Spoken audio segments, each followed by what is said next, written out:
जब से इमरान खान साहब की हुकूमत गिरी है उस वक्त से लेकर अब तक आज के दिन तक हर पाकिस्तानी की जो कुव्वत खरीद है, चीजें खरीदने की जो कुव्वत है, वो 58% कम हो गई है।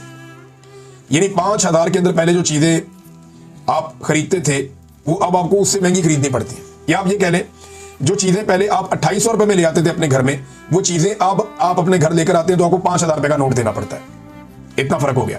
तो कुव्वत खरीद पाकिस्तानियों की कम हो गई, वैल्यू कम हो गई, चीजें महंगी हो गई। और इसमें कौन सा कोई रॉकेट साइंस है? देखिए ख्वाजा आसिफ साहब क्या कह रहे हैं, जरा आप ये देखें ना। ख्वाजा आसिफ साहब दिन रात तारीफ करते हैं उस हाइब्रिड सिस्टम की जिससे पाकिस्तानी उकता गए हैं। ये जनाब ये कौन सा सिस्टम है? ये देखें ना। ख्वाजा साहब कहते हैं कि जिस निजाम को मैं हाइब्रिड निजाम कहता हूं, इस निजाम ने कमाल कर दिया है। शहबाज शरीफ और फील्ड मार्शल की क़यादत में हमने कई संगे मील अबूर किए।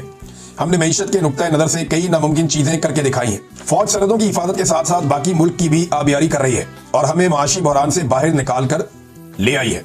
अच्छा, ये ख्वाजा आसिफ साहब ने क्यों कहा? इस पे गौर करें। क्या पाकिस्तान में कोई एक चीज सस्ती हुई? नहीं हुई। क्या पाकिस्तान के अंदर मईशत बेहतर हुई? नहीं हुई। कोई आदादोशुमार में ये मानने को तैयार नहीं है। क्या पाकिस्तान में माफिया ने 2 नंबरी करना बंद कर दी? आटे के ऊपर जो किया अभी इस हुकूमत ने, जिस तरह आटा महंगा होता चला जा रहा है लगातार और आने वाले दिनों में मजीद महंगा होगा। गंदम का एक बहरान पाकिस्तान में इन्होंने खड़ा कर दिया अपनी बैड गवर्नेंस से। इन सारी चीजों को अगर आप इकट्ठा करके देखें तो कौन सी कामयाबी है? कोई भी नहीं। क्या पाकिस्तान में बाहर से कोई सरमायाकारी आ रही है? नहीं आ रही। यानी टोटल जो सरमायाकारी पाकिस्तानियों को गिना दी गई थी वो 100 अरब डॉलर से ज्यादा की गिनवाई गई थी और अभी तक पाकिस्तान में जो सरमायाकारी आई है वो 1 अरब डॉलर भी नहीं है। यानी आप अंदाजा करें कि जितनी इन्होंने गिनवाई उसका 1% भी पाकिस्तान में नहीं ला पाए। जीरो सरमायाकारी है। पाकिस्तान छोड़ छोड़ के बाहर जा रहे हैं। माशी कामयाबी कौन सी है? SIFC के बारे में कहा गया कि बड़ी कामयाबियां होंगी। कौन सी कामयाबी है? कोई कामयाबी नहीं है। आपकी एक्सपोर्ट्स जो है वो मुतासिर हो गई। कोई कामयाबी नहीं है।